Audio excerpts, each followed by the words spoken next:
karena waktu sudah menunjukkan pukul 13:06,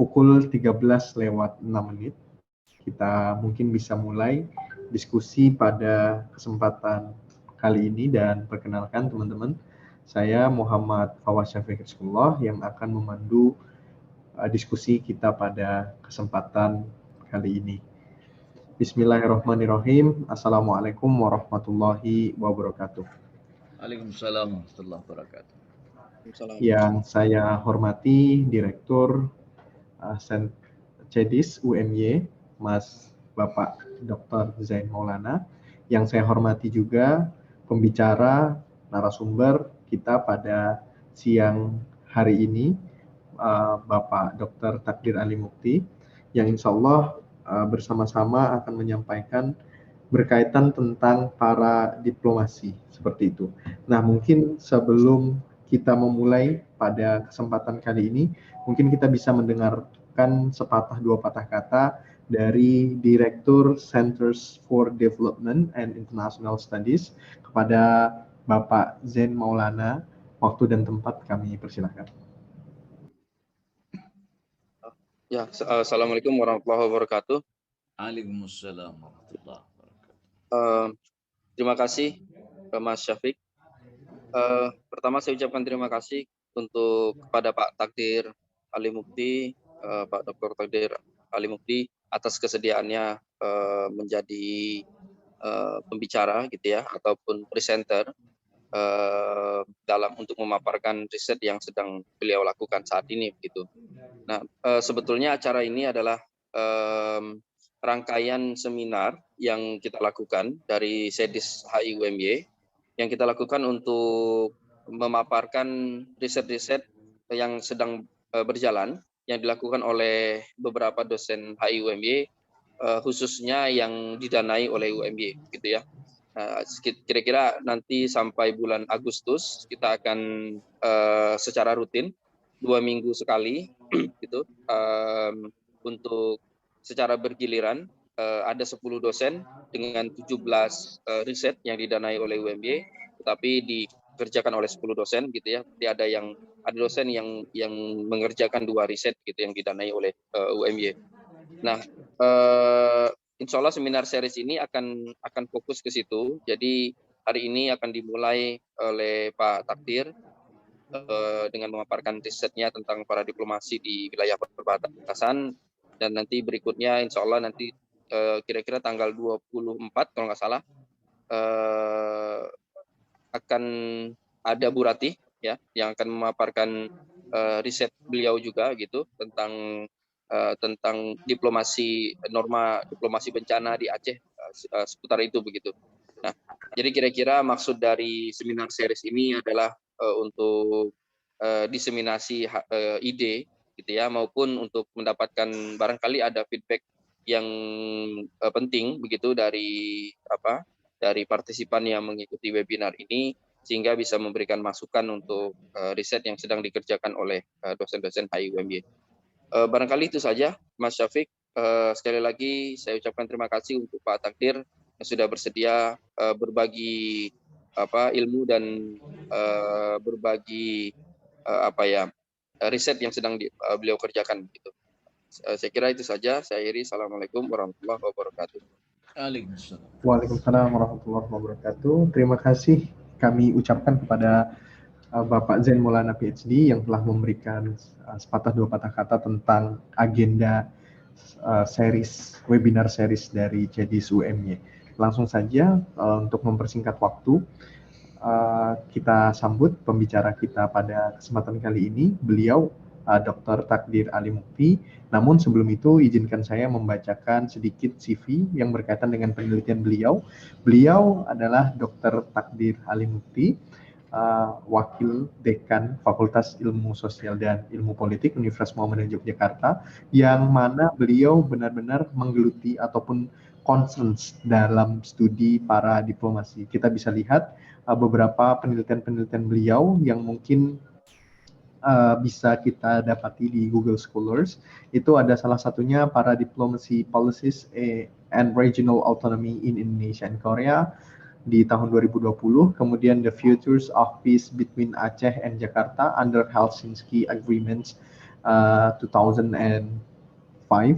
di tahun 2020 juga, kemudian politik para diplomasi dan isu kedaulatan di Indonesia, dan masih banyak lagi terkait penelitian-penelitian yang berkaitan dengan para diplomasi, karena beliau memang benar-benar konsentrasi dalam isu para diplomasi. Adapun pada kesempatan kali ini, beliau akan memaparkan terkait penelitian beliau yang berjudul Politik Para Diplomasi di Wilayah Perbatasan. Langsung saja kepada beliau, waktu dan tempat kami silahkan. Baik, terima kasih Mas Syafiq. Terima kasih Pak Zain yang menjadikan saya ini pembukaan. Ya, jadi beruntung orang yang membuka ini. Jadi besok biar bergerak dulu gitu ya. Saya langsung share screen ya. Masih di disable Mas Syafiq. Sudah, Pak. Ya. Ya, ini moga-moga jelas.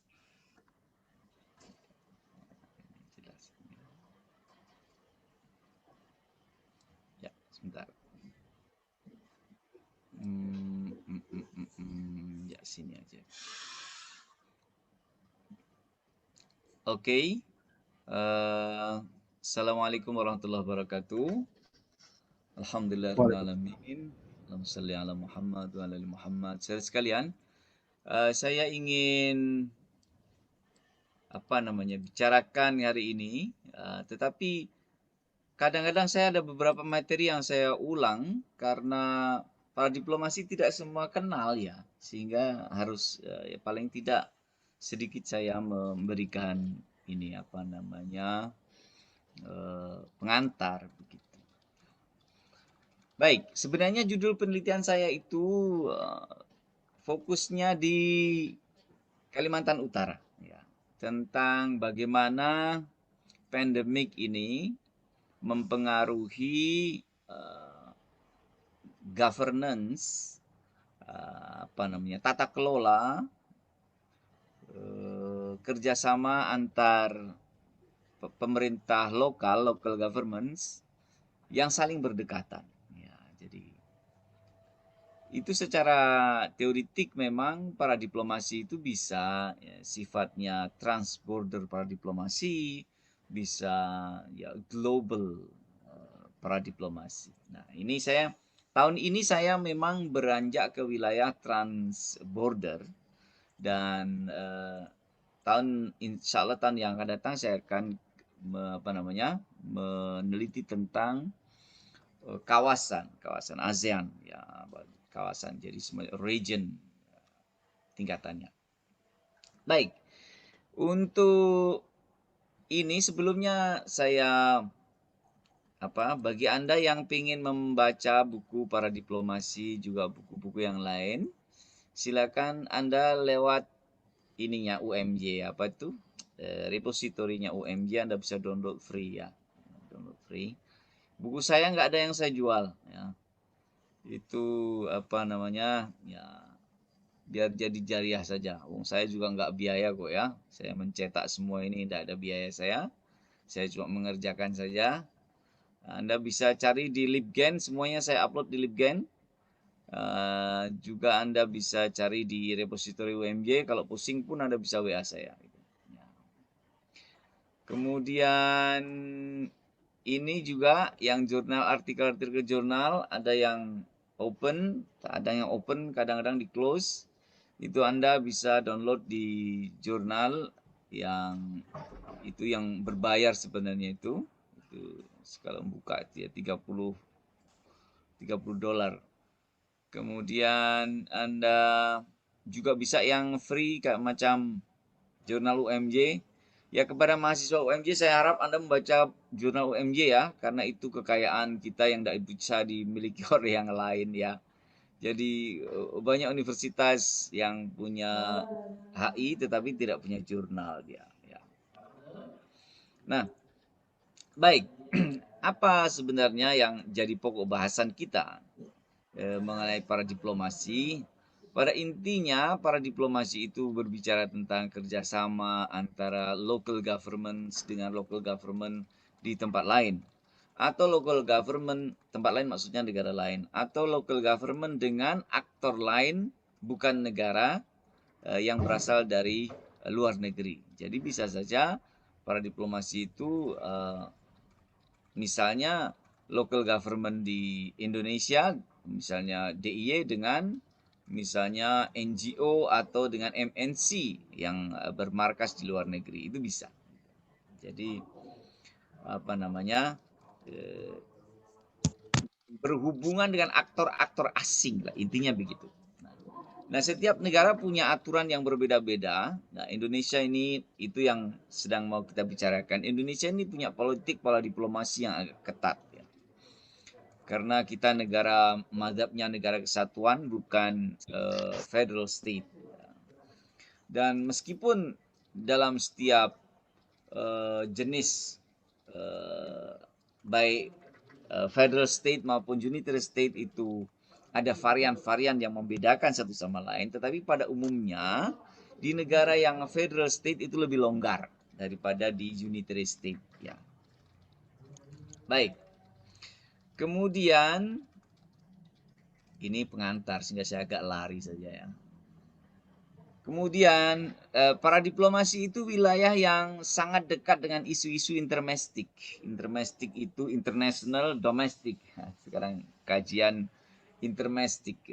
Sebenarnya bagi kita orang HI, isu intermestik itu bukan hal yang baru karena teori-teori klasik itu selalu bicara tentang kelanjutan antara kondisi dalam negeri dengan politik luar negeri ya. Sehingga itu yang baru istilahnya doang, tetapi sebenarnya perse isunya intermestik itu Morgan tuh bicara soal national interest. Jadi tidak ada politik luar negeri kok hanya untuk apa namanya? Hanya untuk kepuasan pemimpinnya saja, itu tidak ada. Meskipun ada unsur-unsur megalomania itu ya. Misalnya seorang pemimpin punya karakter pengen dikenal seluruh dunia, tetapi pada dasarnya kalau dicari-cari akarnya juga domestik ya, apa namanya? Consideration atau rational choice-nya itu ada gitu. Sehingga isu intermestik kalau Anda mempelajarinya sekarang itu saya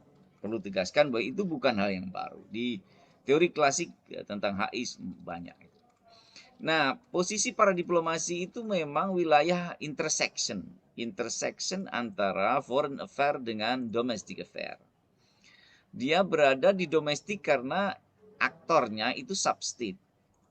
Sedangkan dia di wilayah foreign affair karena dia berinteraksi dengan aktor-aktor yang berasal dari luar negeri. Nah, jadi dia itu wilayah yang disitulah wilayah di dua irisan itu. Maka lama sekali wilayah ini nggak disentuh oleh para peneliti. Mungkin orang HI mengatakan itulah domestik gitu. Tapi orang pemerintahan mungkin mengatakan itu, wah itu urusan luar negeri mah bukan urusan saya. Akhirnya semuanya buang-buangan, nggak ada urusannya itu. Nah oleh karena itu saya ingat betul kata para diplomasi itu dulu Profesor Tulus yang memberitahukan kepada saya. Kebetulan waktu itu saya mau nulis buku, lalu saya menyampaikan gagasan begini. Itu namanya para diplomasi Pak tadi. Gitu.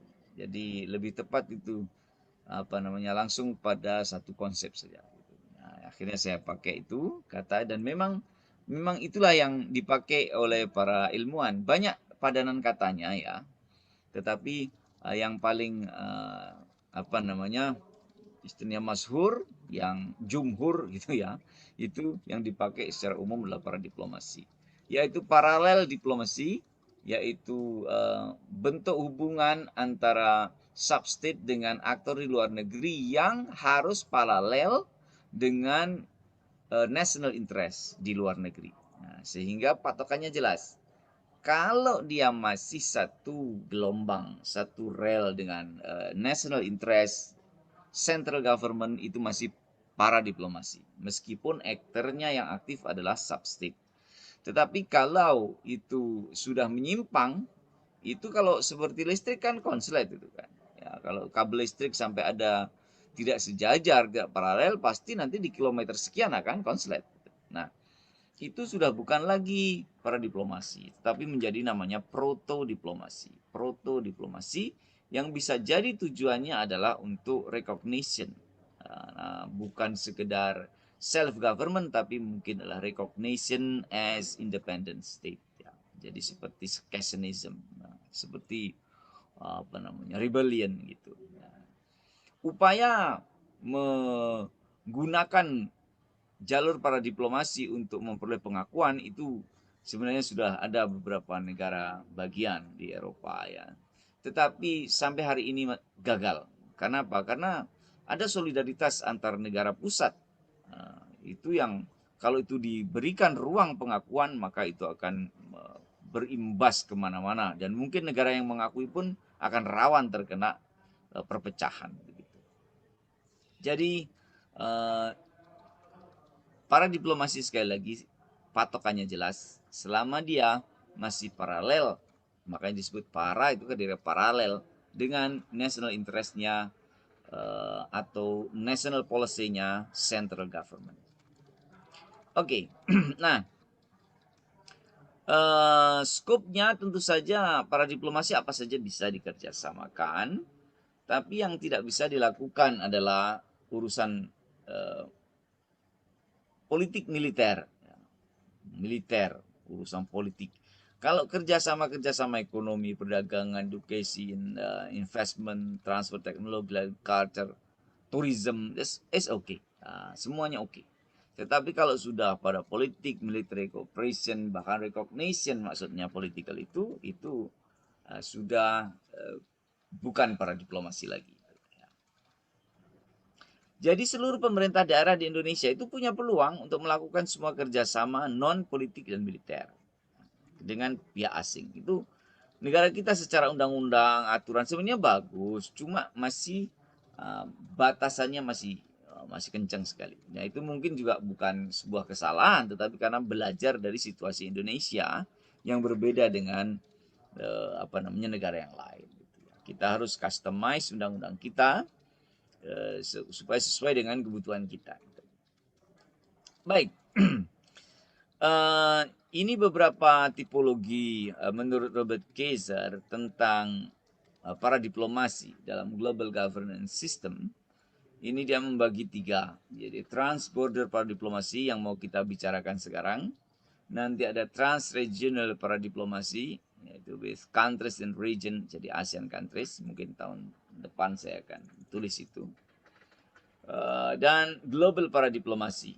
Global para diplomasi. Nah, itu Robert Kaiser nulisnya sudah cukup lama ya, 2003. Tapi Indonesia 2003 ya belum, kesadaran para diplomasi belum. Ya, belum. Walaupun sudah ada peluang secara undang-undang, tetapi waktu itu masih habis dari krisis ekonomi yang sangat dalam kita. Ya. Jadi pembagiannya ini menurut Robert Kaiser ada transborder, ada transregional, ada global. Nah ini cuma untuk membedakan berarti kan wilayah saja. Ya, jadi cuma untuk ngotak-ngotak. Nah, lalu apa itu politik para diplomasi? Ya, kan gini. Politik para diplomasi yang saya maksud di dalam tulisan-tulisan saya adalah bahwa ini analogi dengan politik hukum, legal policy.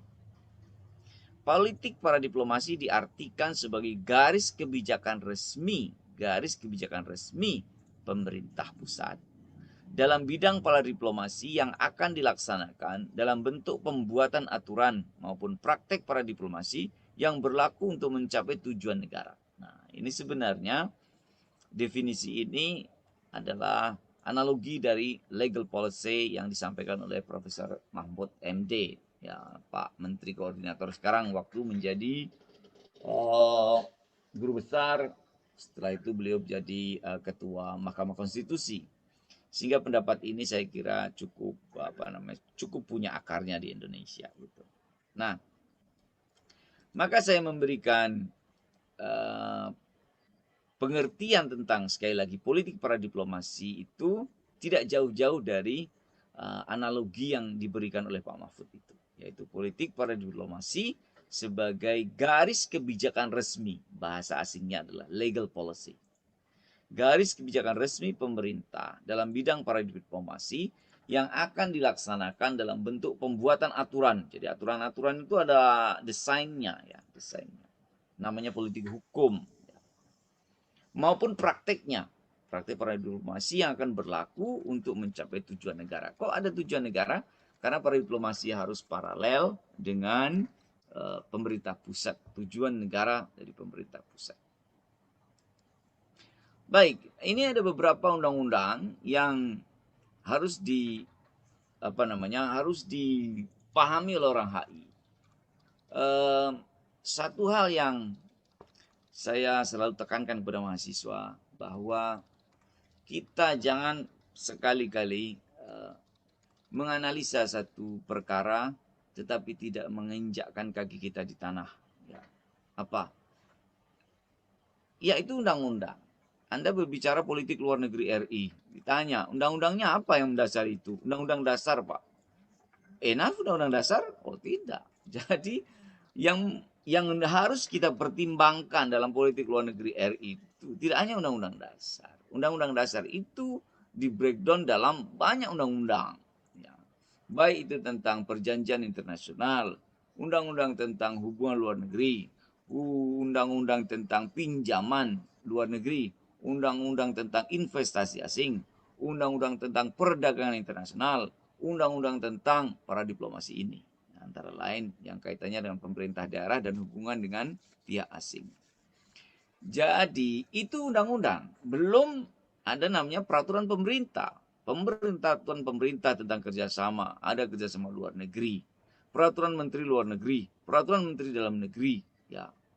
Jadi kadang-kadang kalau kita berbicara di hadapan para birokrat atau para praktisi, kalau kita tidak menginjakkan kaki kita di bumi Indonesia, artinya di undang-undang yang berlaku, itu analisa kita itu dianggap melayang-layang. Jadi tidak tidak down to earth gitu. Jadi dia tidak, ini berbicara negara yang mana itu. Karena apa yang kita sebut sebagai national interest, yang kita sebut sebagai rational choice, itu adalah kebanyakan adalah konstruksi individual kita terhadap satu masalah. Saya ulangi, kebanyakan itu adalah konstruksi individual kita terhadap satu masalah. Nah, bagi para pelaku diplomatik atau para birokrat yang mengerjakan itu, mereka sudah menafsirkannya dalam praktek sehari-hari itu ada unsur atau dimensi aturan yang harus dia lakukan. Nah, karena di dalam aturan itulah ada politik hukum. Nah, ada politik hukum. Nah, jadi ketika kita ingin melihat misalnya, ya ini memang sedikit agak tradisional dalam arti, wah sekarang kan realis Pak mazhabnya. Mazhab realis itu bergerak atau mengalami kerelatifan seiring dengan perkembangan hukum. Jadi dulu hukum itu zamannya masih pengaruhnya Perang Dunia Pertama itu kuat. Zaman bukunya Apeldoorn itu masih kuat mempengaruhi hukum negara, atau ini ya lebih-lebih yang kaitannya dengan konstitusi ya. Itu orang yang mempelajari hukum itu dianggap penganut mazhab mazhab tradisional. Dia terlambat nanti menganalisa internasional. Oh, tidak. Sekarang mazhab hukum itu lebih ke arah sosiologis, ke arah dinamis. Jadi perubahan hukum sangat dinamis sekarang. Anda lihat undang-undang pemilu Indonesia tiap 5 tahun berubah. Undang-undang tentang kerjasama luar negeri Indonesia yang kaitannya dengan para diplomasi ini hampir setiap 5 tahun berubah. Ya.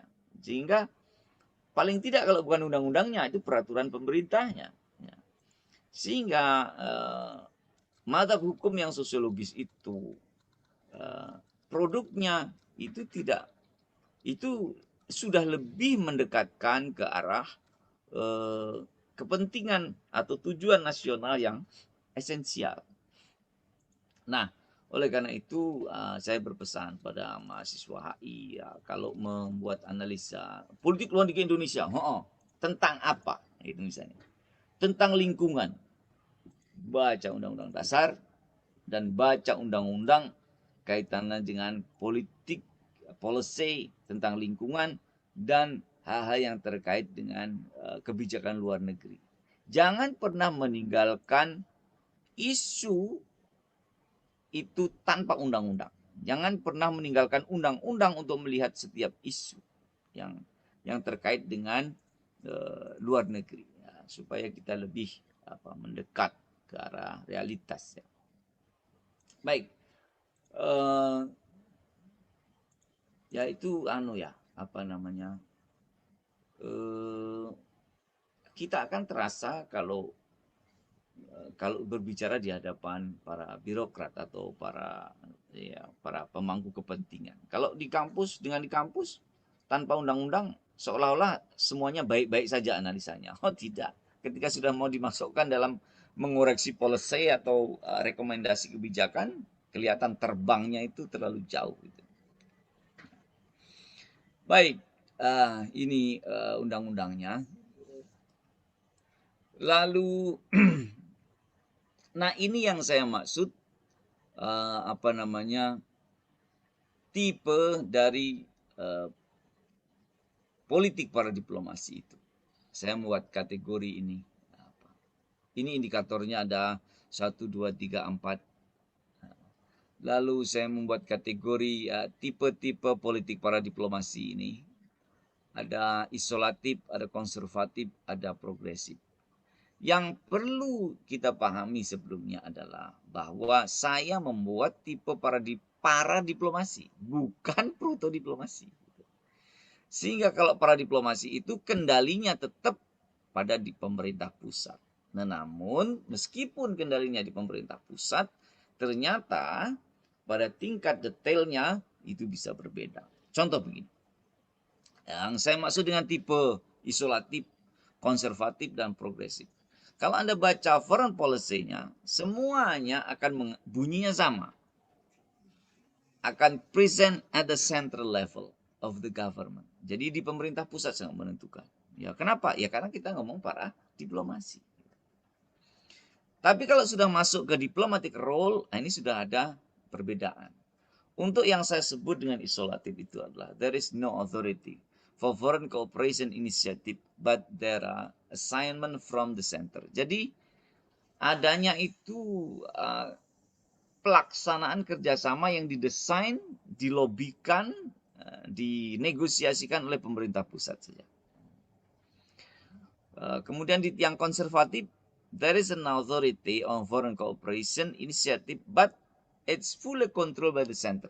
Ya, jadi ini ada inisiatif dari daerah, tetapi tetap dalam kendali pemerintah pusat. Itu ya wajar-wajar saja. Ya.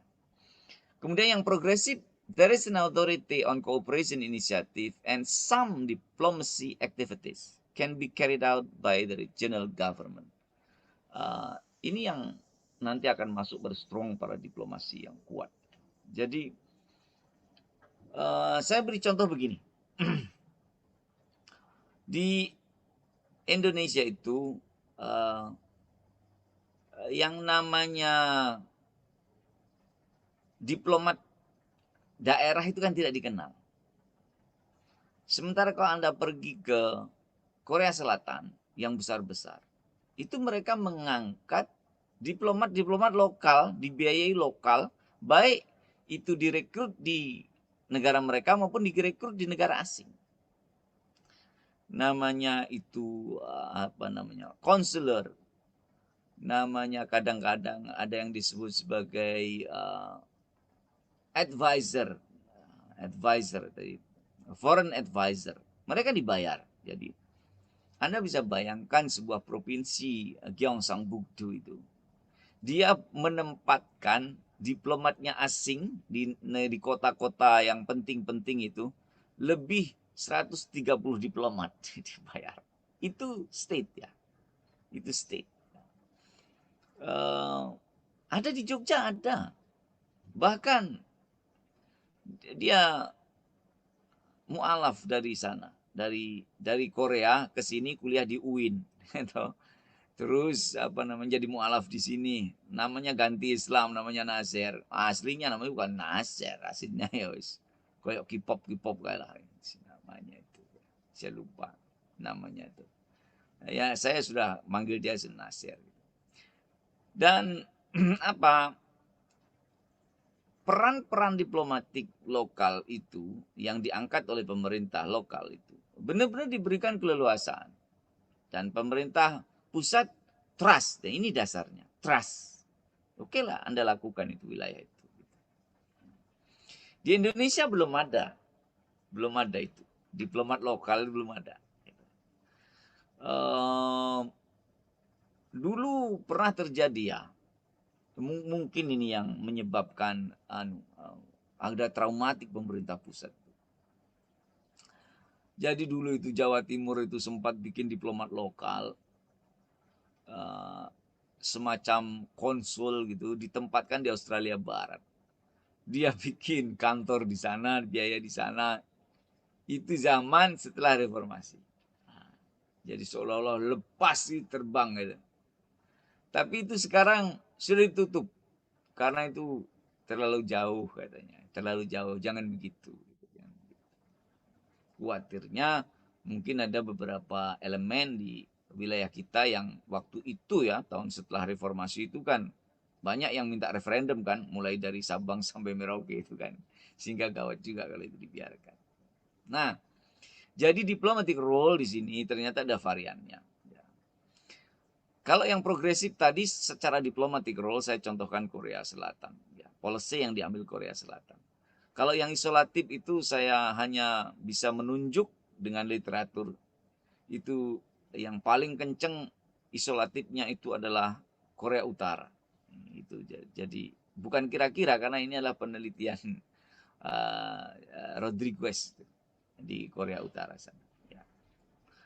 Kemudian indikator yang ketiga saya pakai untuk membuat types of para diplomacy ini adalah representatif ya offices di luar negeri. Tadi yang saya singgung di Jawa Timur tadi ada lalu dibubarkan itu ya. Ternyata nggak cuma Jawa Timur, saudara. Sepanjang Selat Malaka, jadi umpama itu ya umpama.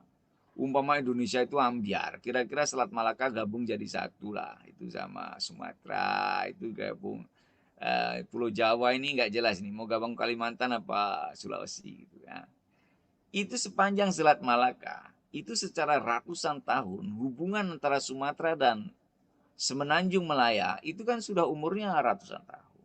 Nah, ternyata mereka punya kantor-kantor perdagangan di seberang lautan. Itu sudah tradisional, sudah lama. Bahkan itu Riau itu pernah bikin perjanjian mensuplai air ke Singapura itu 100 tahun. Itu sampai kapan itu ya? Nah,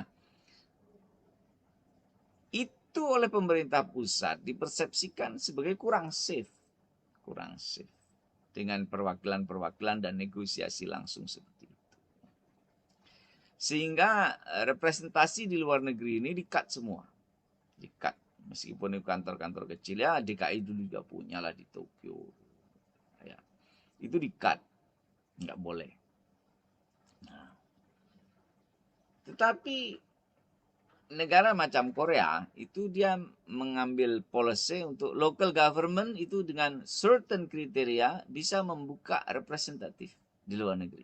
Nah, dia buka office dengan personnya atau personnya dikirim atau person lalu office-nya belakangan bukanya tetapi communication-nya tetap jalan gitu ya. Itu pilihan-pilihan. Tetapi pada prinsipnya dengan certain kriteria yang keekonominya kuat, yang ekspornya kuat itu boleh buka. Ya, Indonesia belum bisa. Jangan tanya soal Korea Utara, pasti belum bisa. Utara sama selatan itu seperti Minas sama Iwa Sumuri, jadi nggak cuma wal ardi nggak, tapi sama sumur, cebur sumur. Jadi kesenjangannya itu jauh sekali. Ya. Kemudian yang keempat saya ambil indikatornya itu untuk policy, para diplomatic policy itu making cooperation document.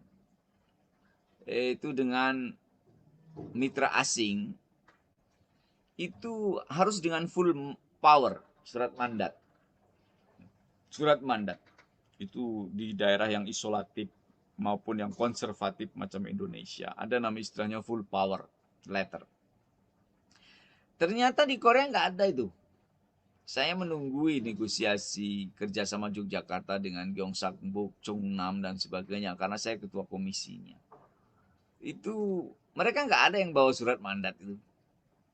Ketika diplomat Indonesia bertanya tentang mana full power Anda, mereka mengatakan undang-undang kami nggak mengharuskan begitu. Ketika Anda tanya, bukankah konvensi Bina mengatakan bahwa kekuasaan luar negeri ada di pemerintah pusat, gitu kan?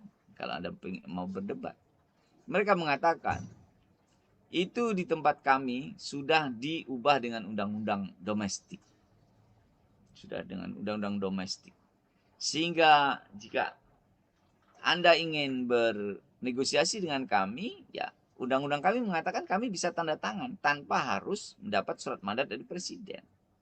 Anda bisa telepon presiden, Anda bisa telepon menteri luar negeri. Karena yang tidak memerlukan surat mandat itu adalah hanya presiden dan menteri luar negeri.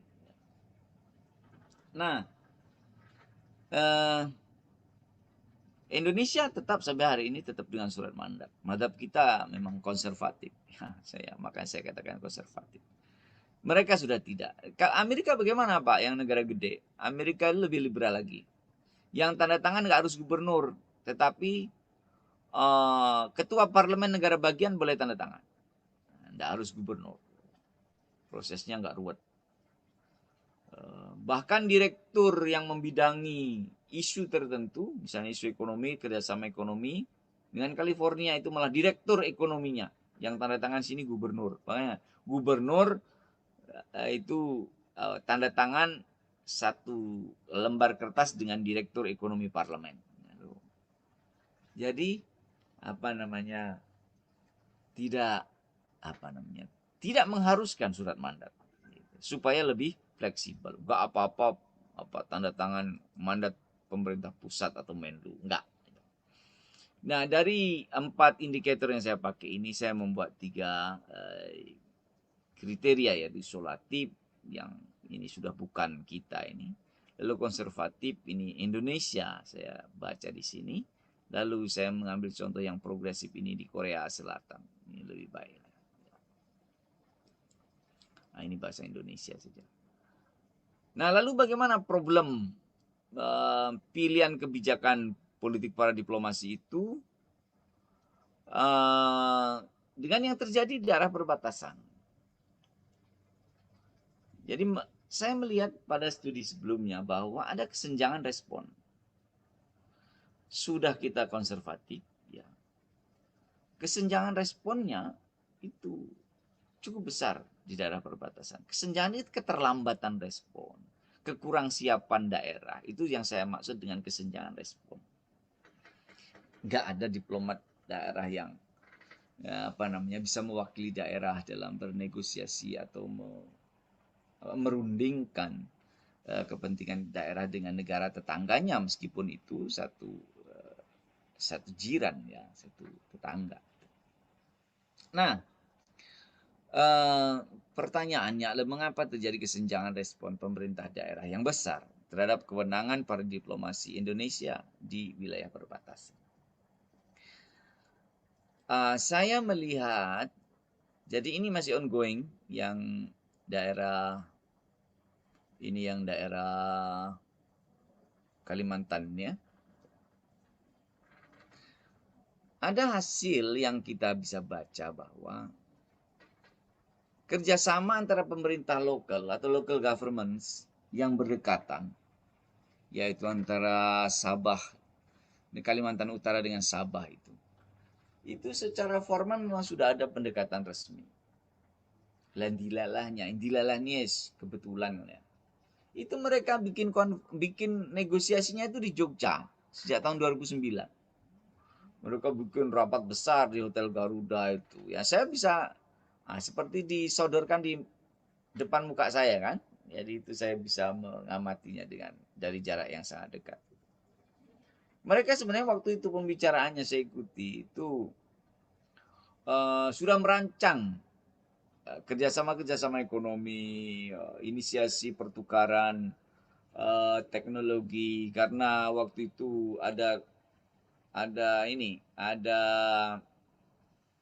fakta bahwa banyak ekspor bahan mentah secara ilegal dari Kalimantan Timur itu diselundupkan lah istilahnya ya. Kalau ekspor kan formal ke Kalimantan Utara bahan mentah. Padahal kalau itu disentuh dengan teknologi, istilahnya hilirisasi, itu ada nilai lebih, ya, ada value added yang bisa didapat berlipat-lipat. Maka kerjasamanya, istilahnya Kalimantan punya bahan, Sabah punya teknologi. Waktu itu sampai ada seperti itu tahun 2019. Tetapi lambat sekali saya lihat perkembangannya, nggak segera selesai. Itu hasilnya belum bisa dilihat. Lebih-lebih situasi COVID seperti ini, nanti Anda akan ketemu lagi fakta yang lainnya. Yang masih saya lihat di sana itu adalah masih kuatnya Badan Pengelola Perbatasan Nasional. Badan Nasional, jadi BNPP, Badan Nasional Pengelola Perbatasan, yang apa-apa didesain dari Jakarta sehingga daerah itu kewenangannya tidak terlalu besar. Ya mungkin dalam kacamata pemerintah pusat itu karena daerah mungkin belum sepenuhnya bisa menghandle isu-isu perbatasan, baik ekonomi maupun keamanan. Dan anggarannya juga besar untuk dipush ke daerah perbatasan, terutama pembangunan infrastruktur. Kalau Anda lihat, pemerintah Pak Jokowi memang sangat signifikan membangun infrastruktur di perbatasan. Ini faktanya seperti itu. Terutama di gate-gate yang sangat menonjol. Di 22 titik dikembangkan jadi 222. Saya suka angka 22 itu. Cukup bagus pembangunannya, tetapi sekali lagi yang dikerjakan secara para diplomasi antar pemerintah daerah itu malah justru belum optimal. Hasilnya masih minim. Semuanya masih dihandle pemerintah pusat sebagian besar. Itu di Kalimantan Utara. Lalu apa yang terjadi di perbatasan yang lain? Yaitu di daerah Papua. Kalau saya berusaha membandingkan kedua tempat ini. Kalau di utara itu kendalanya macam itu, kerjasamanya, hasilnya ada formal saja, tapi keakraban intimate antar pemerintah government itu belum ada. Intimate antara Kalimantan Utara sama Sabah. Jadi di utara tidak ada intimate antar local government. Tapi di Papua itu ada intimate yang sangat intim antara local government yang ada di Papua, Indonesia, dan di PNG. Itu elitnya mereka sering kumpul. Perayaan kemerdekaan kumpul, komunikasi lancar gitu. Tetapi ternyata justru yang elitnya sangat akrab itu perbatasan menjadi rawan untuk persembunyian. Bagi kelompok elit politik separatis yang memanfaatkan lintas batas tidak resmi untuk membangun kekuatan dan berlindung. Gitu ya. Ini tadi gambaran gambaran globalnya. Secara lebih detail saya bisa kasih gambaran seperti ini. Yang di Kalimantan Utara. Tadi saya katakan di sini yang di Kalimantan Utara itu government-nya kurang ada intimate antar government. Kemudian kerjasamanya belum menghasilkan secara konkret. Ya. Ini secara konkret secara lebih detail saya akan kasih gambaran seperti ini. Ini pertemuan di Jogja itu yang pakai jas-jas itu, di Hotel Garuda. Saya punya banyak foto yang lain, tetapi saya sengaja tampilkan itu.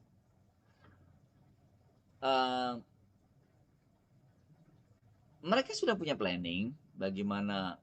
Ini saya pisahkan jadi dua. Jadi antara government to government, local government to local government, itu masih tadi yang saya sebut hasilnya belum optimal tadi. Nggak ada hilirisasi produk ekspor kita. Yang lebih menarik yang mau saya eksplor adalah hubungan masyarakat di perbatasan, hubungan ekonominya. Jadi ada government to government, tapi ini ada yang society to society. Apa? Saya menyebutnya terjadi unbalanced economic relation yang sangat mencolok. Ini data saya ambil Agustus 2020. Di daerah Krayan, Dayak Krayan, itu bahan pokok BBM, material bangunan itu bisa dibilang 100% tergantung Malaysia. 100%. Apa akibatnya? Ini pandemik kan. Pandemik Malaysia melakukan lockdown di semua perbatasan. Kacau sekali anunya itu. Anda bisa membayangkan. Ya pasti ekonominya akan sangat terpengaruh karena itu kaitannya dengan kebutuhan pokok. Mereka tidak kelaparan. Kenapa? Karena Krayan itu adalah penghasil beras unggulan di ASEAN ini. Dayak Krayan itu. Bahkan ekspornya itu langsung ke Kesultanan Brunei Darussalam. Jadi beras yang dimakan Kesultanan Brunei itu dari Dayak Krayan. Karena beras unggulan di sana itu benar-benar organiknya terjaga. Itu sudah lama. Dayak Krayan berdagang mengekspor beras itu sejak tahun 2011 itu sudah lama pokoknya. Tapi apa yang terjadi? Lockdown macam ini. Ternyata di sisi lain, mulai dari BBM, bayangkan BBM. Bahan pokok itu jangan disebut hanya beras saja. Bahan beras itu kan konsumsi. Sabun mandi kan penting.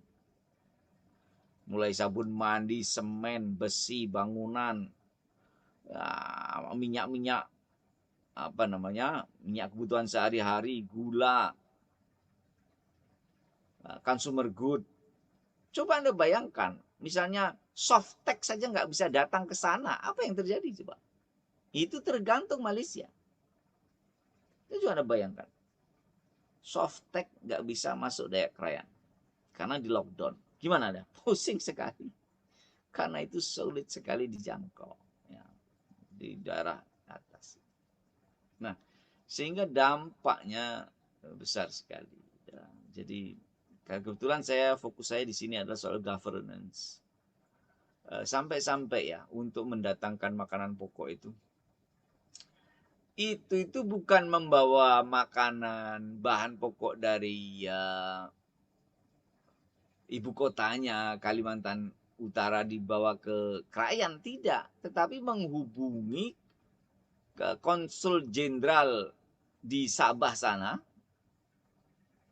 untuk melobikan agar Malaysia membuka perbatasan. Jadi itu coba bayangkan tuh. Dalam situasi seperti itu cara mengatasinya bukan membuat jalur perdagangan atau barang konsumsi dari Indonesia menuju ke Dayak Krayan, bukan. Itu nggak praktis, bisa sampai kelaparan itu. Tapi justru menghubungi konsulat jenderal yang ada di Sabah sana supaya melobikan Malaysia membuka perbatasan. Jangan di lockdown semua, itu Krayan itu. Ini fotonya saya tunjukkan ke Anda. Ini data bulan Agustus. Nah, jadi itu yang terjadi di Malaysia. Di perbatasan Kalimantan Utara. Lalu, ini yang saya sebut dengan keterlambatan respon. Ada peluang-peluang secara policy nasional. Tapi pemerintah daerah saya lihat lambat merespon ini. Lawang tahu Krayan itu ketergantungannya sangat tinggi, kenapa enggak local government menjalin kerjasama yang kuat dengan Sabah supaya masalah-masalah yang terkait dengan kehidupan pokok ini bisa diatasi. Sampai ada lockdown mereka kaget dan sebagainya. Oke. Lalu apa yang terjadi di perbatasan kita di Papua? Saya nggak bosan-bosannya menceritakan yang ini karena memang unik ya.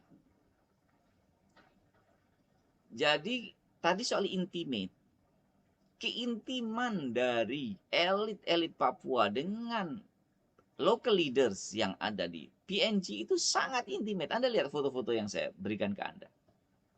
Itu gubernur Papua itu menghadiri perayaan kemerdekaan di PNG. Yang lain-lainnya itu adalah gubernur-gubernur negara bagian sana. Nah, ada diplomat Indonesia yang tampak di situ, tapi tampak menjauh kan dari pembicaraan mereka. Dan itu belum tentu mereka bicara dalam bahasa Inggris. Bisa jadi mereka pakai bahasa Melanesia. Nah, Anda lihat itu, gubernur. Gubernur yang sangat punya intimate dengan elit politik di Papua ini adalah gubernur yang memimpin demonstrasi yang saya tunjukkan di bawah ini. Mereka yang gagah-gagah depan ini adalah orang-orang ini, gubernur yang ini, gubernur Pawes ini. Jadi secara elit mereka akrab, besoknya dia demo besar-besaran minta Papua di referendum atau merdeka. The meaning of referendum tidak ada lain kecuali merdeka, independen. Dan gubernur yang sangat punya intimate dengan elit-elit local government di PNG ini gubernur Port Moresby, kemudian gubernur di daerah barat itu nanti West Sepik ya. Ini gubernur-gubernur yang punya intimate dengan elit Papua ini adalah mereka yang ikut deklarasi perang terhadap Republik Indonesia tanggal 31 Januari 2019. Jadi gubernur yang ada di PNG itu ketika OPM mendeklarasikan perangnya, mereka hadir di dalam ini seperti saya tunjukkan dalam foto ini. Mereka hadir dalam deklarasi perang yang dilakukan oleh para petinggi OPM. Artinya apa? Artinya ada sesuatu yang harus kita pikirkan baik-baik tentang hubungan intim mereka ini. Karena di PBB sudah berkumpul 2 juta tanda tangan yang menyetujui referendum. Dan kalau Anda ingin memenangkan kursi gubernur Papua, pasti kita harus tidak bertentangan dengan atau tidak melawan para elit-elit perlawanan di Papua. Dan di daerah perbatasan, terutama daerah West Sepik dan juga di Boven. Boven itu sejak tahun 2016, Boven agak ramai ya, di perbatasan Boven di Gul itu. Kemudian West Sepik ini 2019 ya. Itu lalu lintas para OPM itu merdeka sekali. Bahkan pemimpin OPM kayak Jenderal siapa ini ya? Saya punya foto-fotonya. Ini seperti Jenderal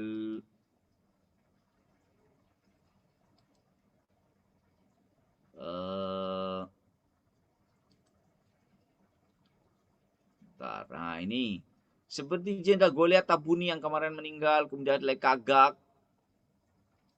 Itu mereka tinggalnya di perbatasan. Tidurnya di PNG, nyerangnya ke Indonesia. Dan Anda lihat itu seragamnya itu seragam seperti tentara Republik yang direbut itu. Jadi mungkin ya banyak juga TNI kita yang jadi korban. Dan yang apa namanya, yang mengherankan saya, ketika warga perbatasan PNG itu meminta pemerintah PNG untuk mengusir anggota-anggota OPM yang bersembunyi, itu justru kepala polisi West Sepik PNG, kepala polisi, kalau sini ya Kapolda, itu mengatakan, ada ceritanya orang-orang OPM datang ke sini, nggak ada. Padahal rakyatnya sudah meminta agar tentara Republik masuk ke sini untuk tembak. Coba kampung Anda dipakai tembak-tembakan gitu. Anda kan, ini orang para pendatang disuruh pergi saja. Nah, ketika warga PNG itu yang tidak suka, karena banyak juga yang pro PM ya, mungkin lebih banyak. Yang wilayahnya dipakai suka tembak-tembakan itu minta kepada pemerintah PNG. Apa jawaban resminya? Gak ada orang OPM di sini. Saya baru dengar ini saya itu. Ini saya bisa quote itu pidatonya, apa namanya, statementnya Kapoldanya West Sepik PNG itu. Aneh sekali dia sebagai apa namanya, statement kepala polisi di sana menegasikan kalau nggak ada itu. Padahal rakyatnya sudah minta itu diusir gitu. Dan ada yang lebih meyakinkan saya bahwa Profesor Bill Versing itu, beliau itu kan peneliti Papua sudah 21 tahun ya. Itu ya menunjukkanlah foto-foto kepada saya bahwa para pemimpin OPM itu sebenarnya ada di Papua. Tidak ada di PNG, tidak di Papua. Saya melihat foto ini, saya ditunjukkan foto rapat kabinetnya, mejanya, daftar hadirnya, ruang rapatnya itu di handphonenya Profesor Bill Versing itu. Saya mau dikasih ke saya, oh jangan, ini penelitian saya gitu. Beliau bisa masuk ke sana. Dan itu informasi valid menurut saya, karena beliau meyakinkan saya dengan foto-foto apa tentara OPM yang ya ini sebenarnya pemimpinnya gitu ya, Domba dan teman-temannya itu ya. Mereka semua nggak ada di Papua gitu, tapi di PNG ya. Bahkan gue lihat Tabuni pun dan temannya Lekagak. Tabuni kan kemarin nggak ada ya. Lekagak pun ada di perbatasan. Mereka bisa tidur nyenyak di perbatasan PNG. Dan aparat keamanan kepolisian mengatakan aparat kepolisian PNG mengatakan tidak ada itu PM. Artinya mereka sebenarnya kan melindungi itu. Dan yang perlu jadi perhatian kita, di Pasifik, ini saya kaitkan dengan tantangan prioritas PLN RI kita tentang diplomasi kedaulatan dan kebangsaan, bahwa OPM ini didukung oleh 6 negara Pasifik ya, yang siap mendukung referendum. Kemudian ada yang negara Pasifik dan Afrika, ada 79 negara yang mendukung referendum. Mereka tidak mendukung kemerdekaan begitu bahasanya, tapi mendukung diselenggarakannya referendum untuk Papua. Gitu. Jadi saya termasuk orang yang sulit percaya dengan statement politiknya para elit di PNG, karena Prime Minister O'Neill yang waktu itu jadi Perdana Menteri PNG itu yang memfasilitasi pembentukan UMM United Liberation Movement for West Papua tahun 2018 di Port Vila. Jadi Perdana Menterinya langsung. Saya meskipun dia dengan pemerintah pusat Republik Indonesia mengatakan kami tetap loyal mendukung Papua bagian Indonesia dan sebagainya bla bla bla, tapi saya termasuk orang yang sangat tidak percaya dengan statement resmi pemerintah PNG itu. Saya kira itu, dan catatan akhir saya ini adalah bagaimana kita menguatkan supaya responnya nggak telat ya. Kita harus menguatkan institusi kerjasama di daerah-daerah perbatasan, yaitu antara misalnya Sabah, Malaysia, dengan Kalimantan Utara, juga Kalimantan Barat gitu ya, kira-kira nanti kalau saya ke sana.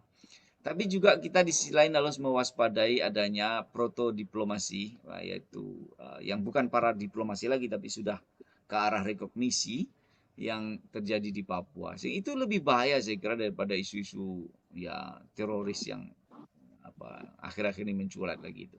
Saya kira Itu yang harus kita kita berikan perhatian lebih saat ini. Papua ada sesuatu yang serius.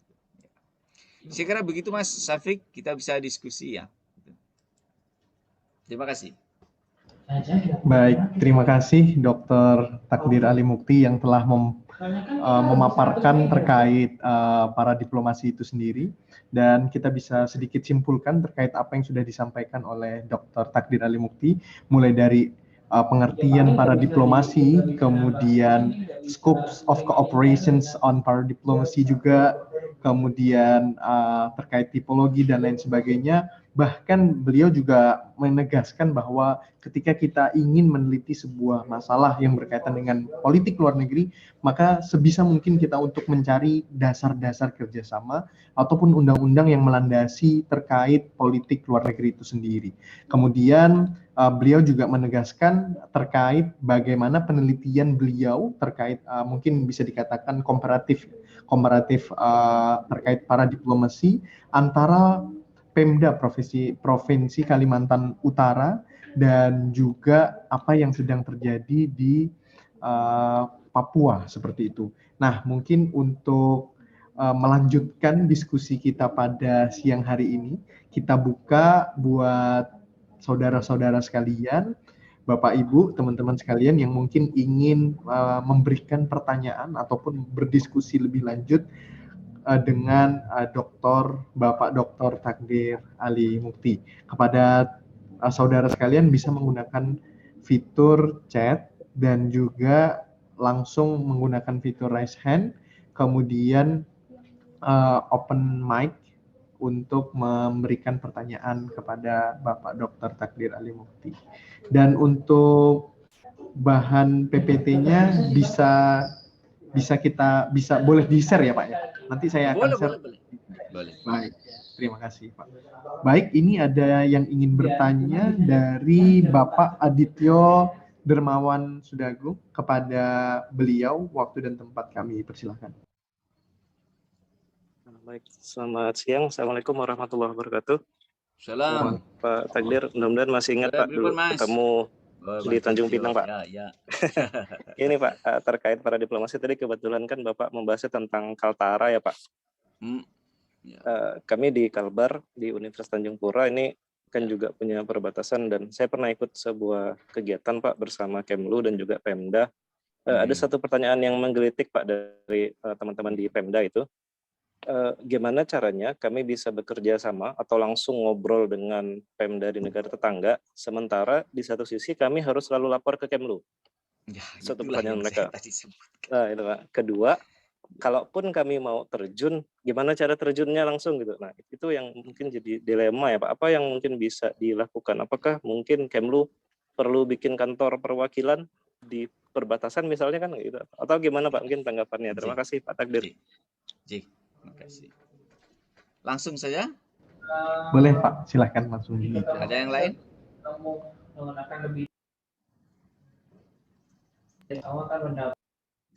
Oh ya, masih mau dijawab langsung atau ditampung Pak?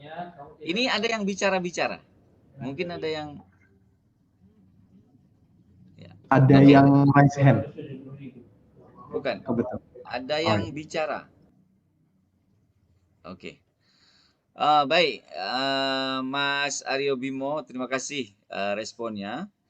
Begini Mas, jadi dulu waktu ada diskusi di Komisi 1 DPR RI juga, di DPD juga saya sampaikan bahwa memang kerjasama dengan pihak asing ini bagi Pemda, Mas Aditya tadi ya, itu sebaiknya ada badan koordinasi kerjasama luar negerinya, sehingga jembatannya itu jelas. Saya melihat ada kelemahan institusional di tingkat pusat, yaitu tidak ada badan koordinasi kerjasama luar negeri oleh Pemda. Adanya itu kalau di Kemlu itu Biro Hukum Kerjasama itu, yang urusan dokumen-dokumen itu. Kemudian di Kementerian Dalam Negeri itu juga bagian kerjasama yang sifatnya sangat secara umum. Gitu. Namun sebenarnya kalau kita bisa memanfaatkan aturan yang ada sekarang, PP yang baru sudah bagus ya. Dari Pak Jokowi sudah ada ruangan bahwa Pemda itu bisa membuat inisiatif kalau ada potensi yang bisa dikerjasamakan, itu bisa menghubungi dari Kementerian Dalam Negeri pertama kali, lalu Kementerian Luar Negeri. Nanti akan difasilitasi. Tetapi juga bisa modelnya Bandung atau Yogyakarta, Mas Darmawan. Jadi di Jogja itu pernah ada era. Jadi hari ini kebetulan tidak ya, saat ini tidak. Tetapi kemarin-kemarin itu yang menjadi kepala biro kerjasamanya itu adalah para diplomat karir, Mas Darmawan. Jadi kepala biro kerjasama DIY tahun 2009 itu setelah jadi kepala biro kerjasama langsung dari jadi konjen di Amerika, setelah itu langsung jadi dubes di Brasil, Mas. Jadi memang diplomat senior menjadi kepala biro kerjasama.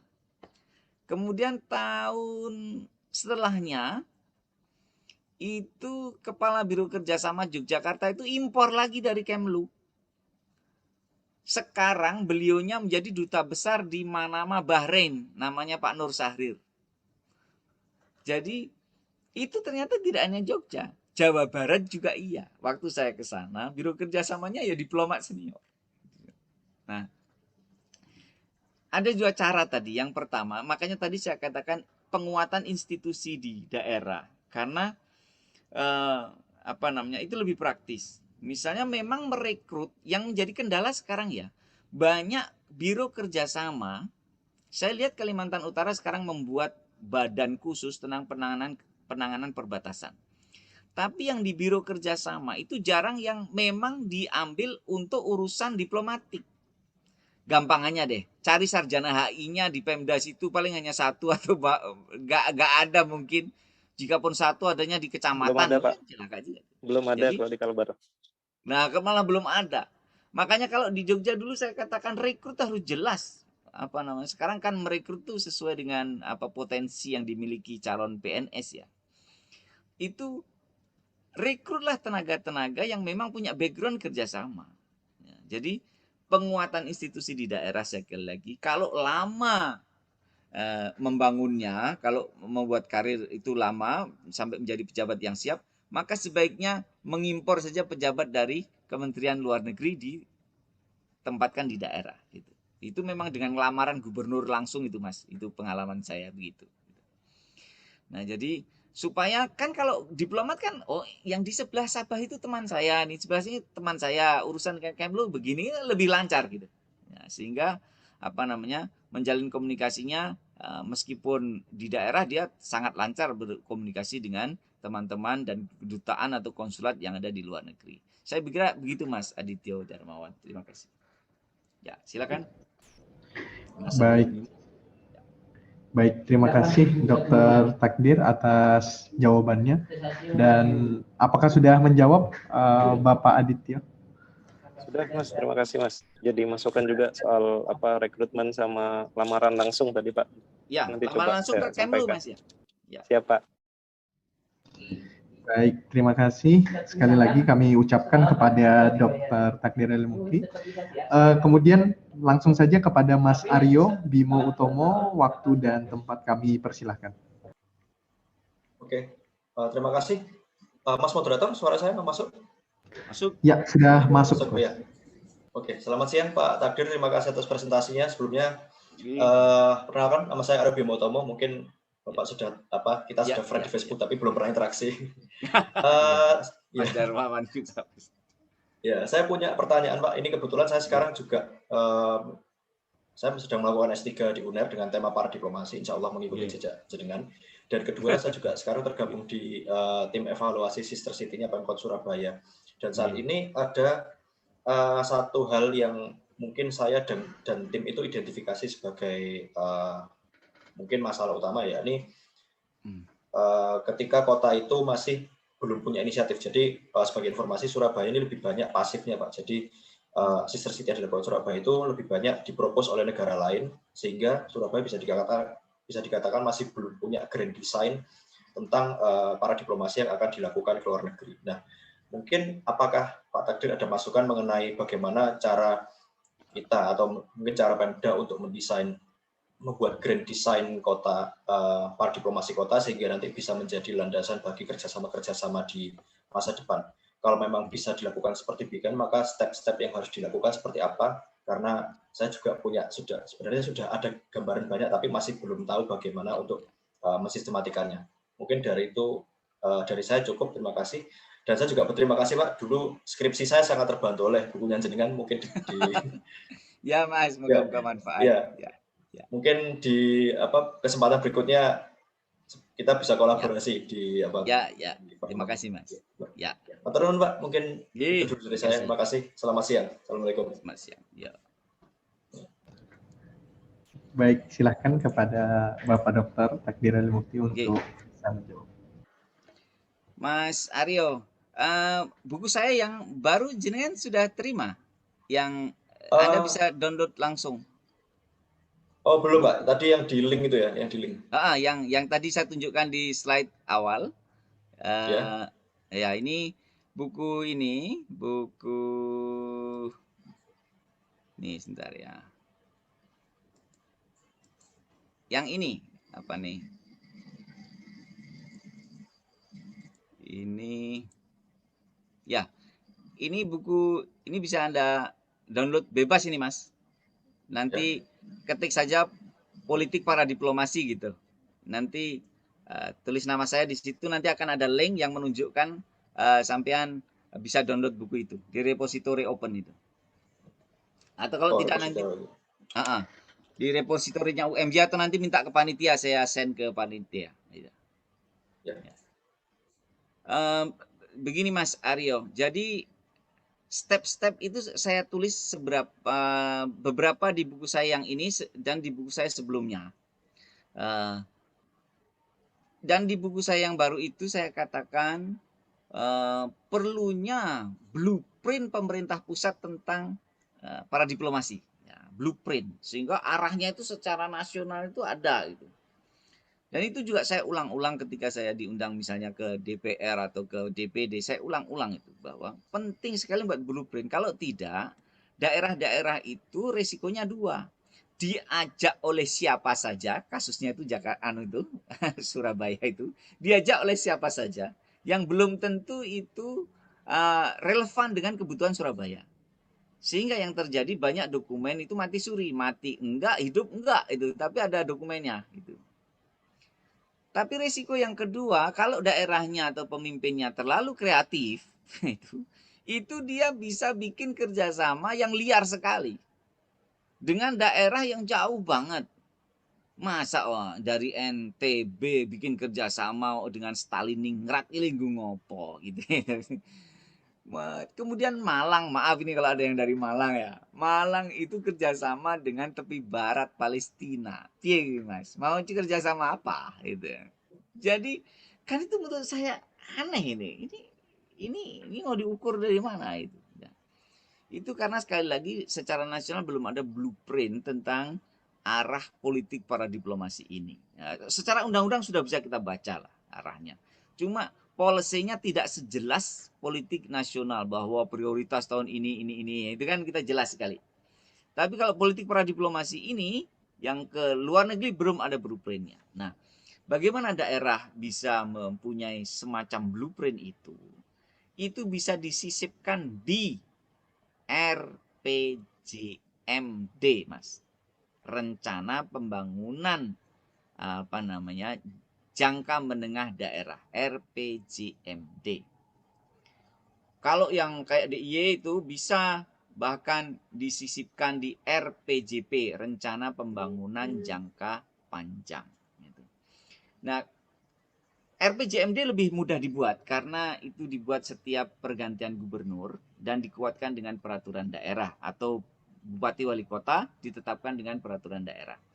Nah, nanti setelah ada di RPJMD itu dibuat dengan keputusan bupati bisa, karena sifatnya hanya khas memberikan policy tertentu, itu bisa.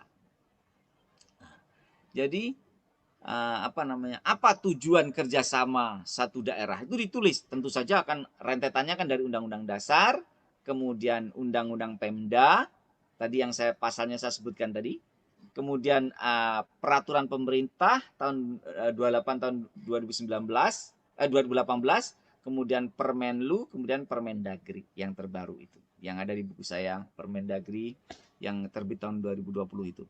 Dasarnya itu dibuat untuk blueprintnya daerah. Nah, tentu saja disesuaikan dengan visi dan misinya daerah. Jadi kerjasama luar negeri daerah itu tujuannya adalah untuk melengkapi kerjasama-kerjasama yang belum bisa dicapai oleh kerjasama atau diplomatik yang dilakukan oleh pemerintah pusat. Pemerintah pusat itu kan mengendalikan dari Sabang sampai Merauke ya. Sedangkan kebutuhan daerah yang spesifik yang tahu kan daerah. Potensi daerah apa yang mau dijual, investasi apa yang detail. Itu Jakarta kan nggak bisa memotret seluruh Indonesia secara detail. Nah, tugas bupati, wali kota, gubernur itu adalah mensaleskan potensi daerah yang lebih detail, yang lebih istilahnya lebih berupa paket-paket kerjasama dengan pihak asing. Kalau pemerintah pusat kan secara global mengatakan kita punya potensi investasi, ini perkebunan, perdagangan. Nah, yang menyediakan paket-paket kerjasama dengan pihak asing itu adalah pemerintah daerah, supaya bisa dikerjasamakan secara real. Misalnya orang Aceh, Gayo sana punya potensi kopi misalnya. Dari pemerintah pusat mengatakan kita punya potensi Gayo, kopi itu. Lah, pemerintah Gayo atau Aceh itu yang mengemas menjadi paket kerjasama. Sehingga institusinya apa, pabriknya di mana, kemudian feasibility study-nya seperti apa, per project kerjasama itu adalah daerah yang menyiapkan. Sehingga diklikkan dengan pihak asing itu dia klik. Nah, investor jalan seperti itu. Nah, itu tentu saja kalau dikerjakan pemerintah pusat kan kejauhan, itu kejauhan. Nah, jadi pemerintah daerah sekali lagi bisa membuat blueprint untuk kerjasama luar negeri pemerintah daerah dengan cara seperti itu. Kalau tahap kerjasamanya sudah clear, ada di Permendagri dan di PP yang dikeluarkan oleh Pak Jokowi, Mas. Sehingga tidak jauh-jauh dari situ. Saya kira begitu, Mas Aryo Bimo. Oke, terima kasih Pak. Saya kembalikan ke moderator. Terima kasih. Ya. Baik, terima kasih atas pertanyaannya Mas Aryo dan juga jawabannya oleh Bapak Dr. Takdirani Mukti. Selanjutnya ada pertanyaan dari kolom chat dari Mas Faujan, UPN Mas Jogja.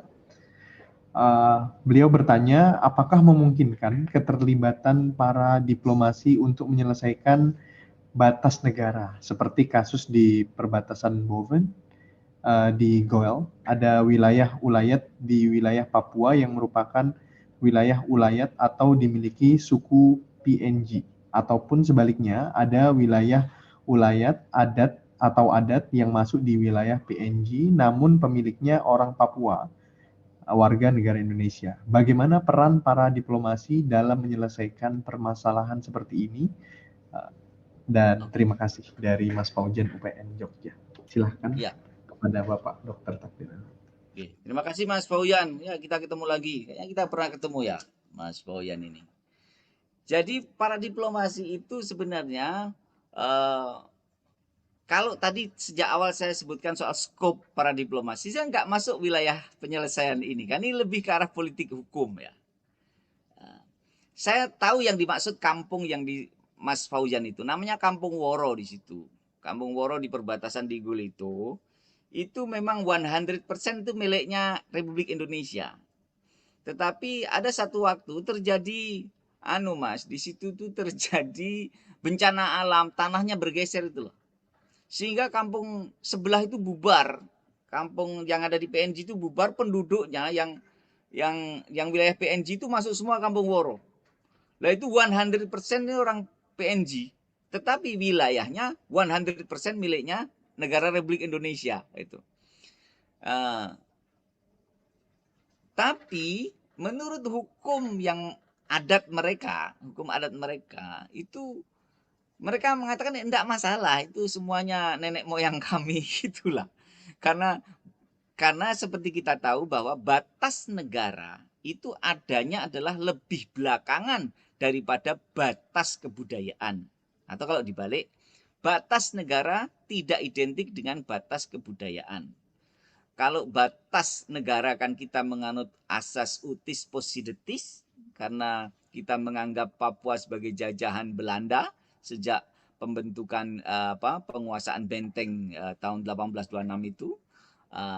Tetapi batas budaya umurnya lebih tua dari itu. Umurnya sudah ratusan tahun sebelum sebelum kemerdekaan Indonesia 45. Jadi kita mewarisi batas Belanda yang umurnya mulai tahun 1945 ke sini, sehingga memisahkan beberapa suku yang sebenarnya itu satu suku tapi dibelah jadi dua gitu. Yang satu ikut PNJ, yang satu ikut Indonesia gitu. Nah, peran para diplomasi di sini hanya untuk melakukan pendekatan secara sosial, bukan secara hukum. Jadi itu orang yang ada di wilayah tanah-tanah ulayat yang di dekat perbatasan di Gul PNG dan Indonesia itu adalah mereka masih bersaudara, Nah, kalau local government-nya punya intimate yang positif, tentu saja apa yang terjadi di lapangan itu tidak akan muncul sebagai konflik yang panas seperti perang atau saling menyakiti satu sama lain. Ya. Oleh karena itu peran para diplomasi bagaimana? Jika para elitnya, tokohnya itu terlihat secara simbolik di hadapan rakyat yang sebenarnya menempati tanah yang berbeda itu kelihatan rukun, maka peran para diplomasi adalah meredam konflik sosial itu. Meskipun secara status hukum para diplomasi tidak punya kekuasaan untuk memutuskan, karena wilayah negara adalah wilayah yang diputuskan oleh pemerintah pusat berdasarkan asas prinsip hukum internasional utis possidetis itu. Ya, saya kira begitu Mas Fauzan. Ya, terima kasih Dr. Takdir atas jawabannya. Terima kasih banyak. Baik, terima kasih saya ucapkan kepada Mas Fauzan yang telah memberikan pertanyaan dan juga kepada Bapak Dr. Takdir Ali Mukti yang telah memberikan jawaban terkait pertanyaan yang telah diajukan. Mungkin karena kita masih punya sedikit waktu, kita buka buat 3 orang ataupun 2 sampai 3 penanya yang mungkin masih memiliki rasa penasaran terkait para diplomasi itu sendiri. Mungkin kami berikan kesempatan untuk menggunakan kolom komentar ataupun fitur chat, ataupun langsung menggunakan fitur raise hand, dan kemudian nanti kami akan langsung persilahkan kepada Bapak Ibu Saudara semuanya untuk mengajukan pertanyaan. Silahkan apabila dirasa ada. Kalau tidak ada mah bagus ya, puasa-puasa ya. Ya. Pak Pak ya, menjaga energi ya Pak. Ya, nggak apa-apa ya. Kan pas ngantuk-ngantuknya itu. Ya. Siap. Oh, sepertinya Mas Fauzan mau bertanya lagi. Silahkan kepada Mas Fauzan. Ya, terima kasih. Assalamualaikum warahmatullahi wabarakatuh. Waalaikumsalam. Apakah suara saya jelas untuk didengar? Jelas. Ya. Terima kasih.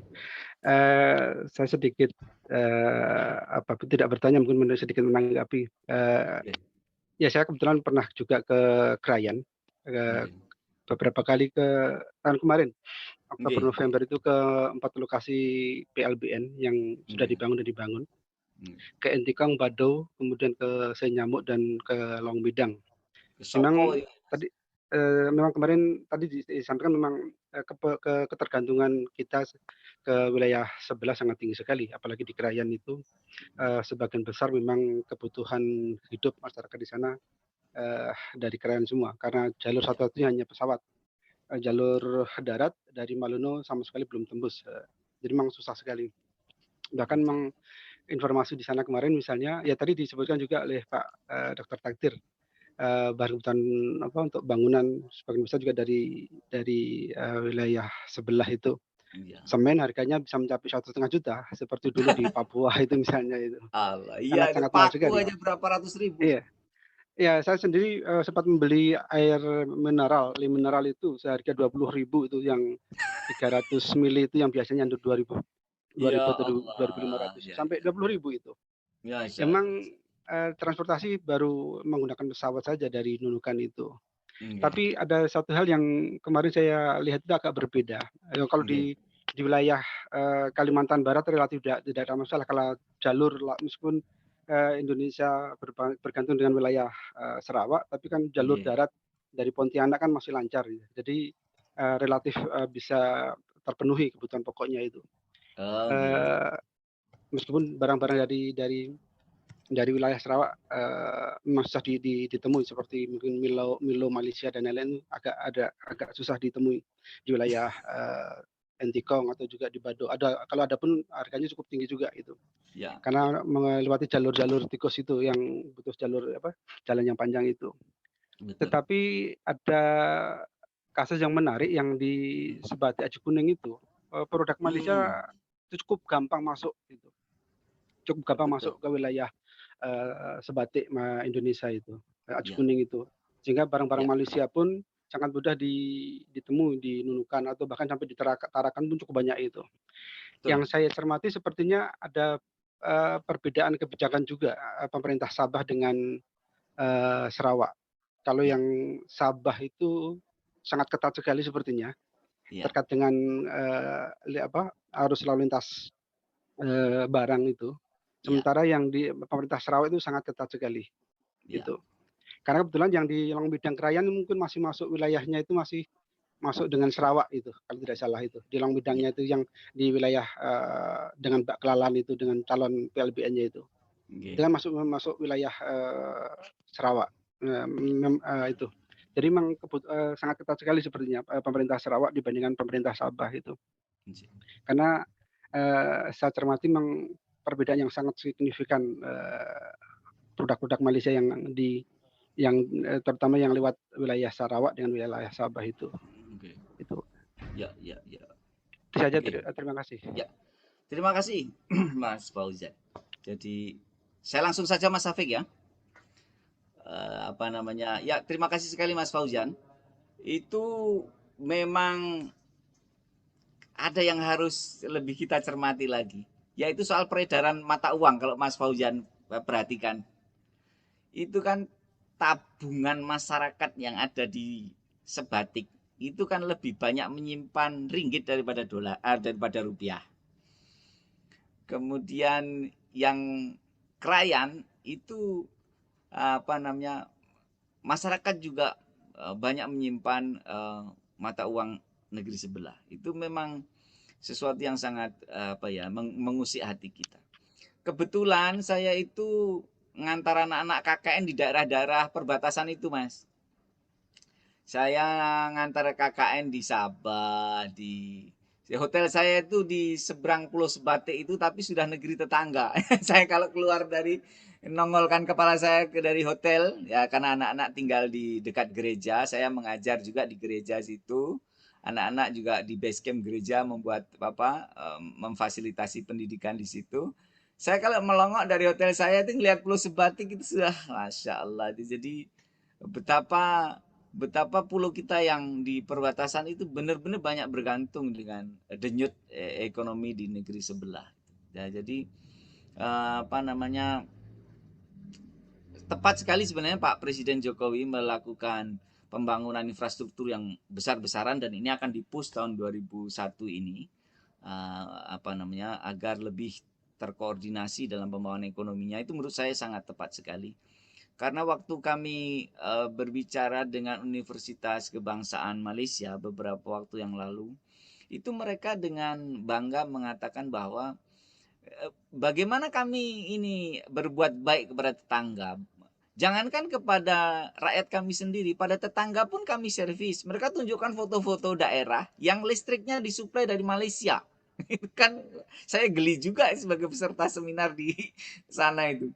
Dia tunjukkan itu daerah perbatasan ya. Lalu saya konfirmasi beberapa ke apa namanya ke pejabat kita di Jakarta. Itu memang ya ada satu dua yang diingkari, tetapi nggak bisa menegasikan foto-foto yang mereka tampilkan itu.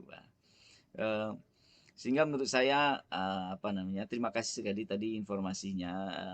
Memang situasinya masih seperti itu dan saya menganggap kerawanan daerah perbatasan itu bisa diturunkan tensinya kalau para local leader, gubernur, bupati, wali kota, major di wilayah, kalau mereka major wali kota, kita bupati, wali kota, dan gubernur atau kepala state di sana, menteri besar di Sabah, Sarawak, itu saling menjalin komunikasi dengan dengan erat.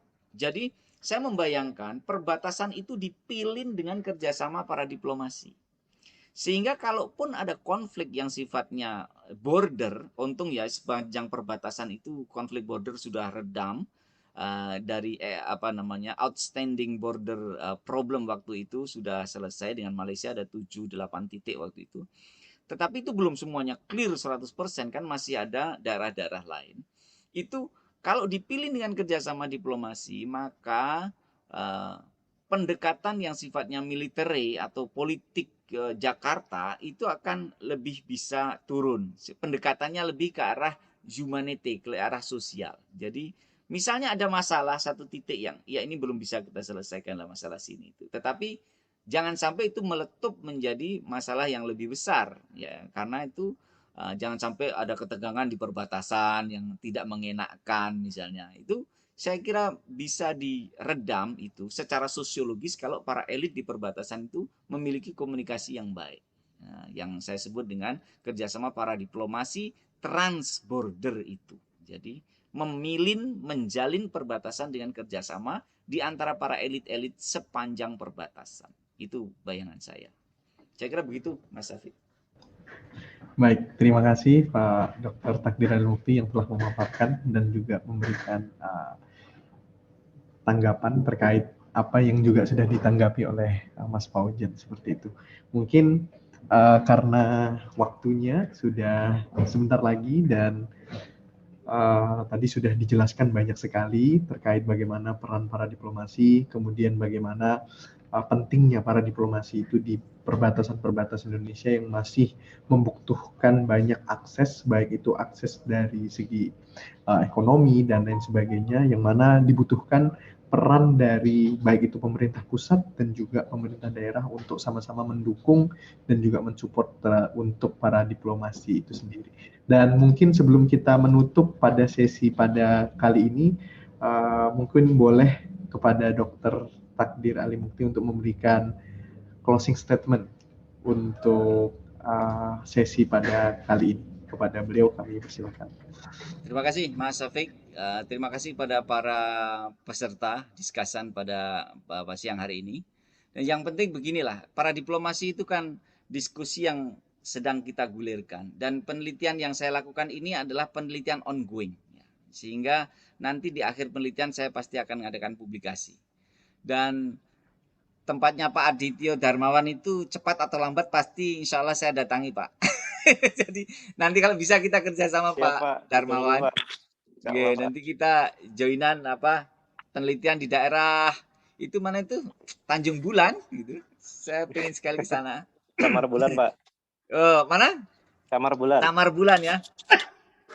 Ya, itu menarik sekali beberapa statement lokalnya kadang-kadang kontroversial juga. Dan terima kasih Pak Fauzan, ternyata beliau sangat sering masuk daerah perbatasan ya. Rencana kami sebenarnya ini sudah selesai, tetapi karena COVID sehingga kami nggak bisa masuk ke sana, itu saja intinya.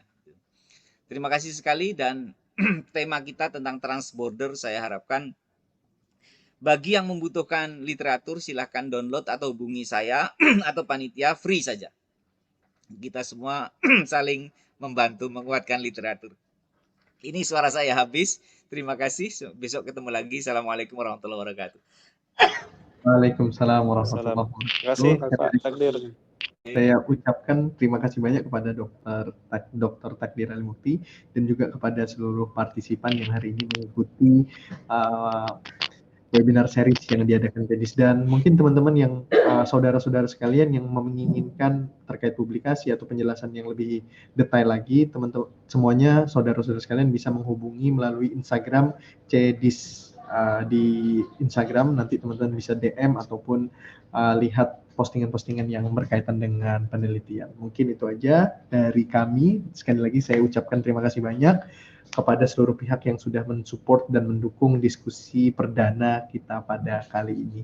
Kita tutup dengan sama-sama membaca hamdalah dan selamat meneruskan puasa bagi yang menjalankan dan semoga dikuatkan sampai berbuka. Terima kasih. Billahi taufik wal hidayah. Wassalamualaikum warahmatullahi wabarakatuh.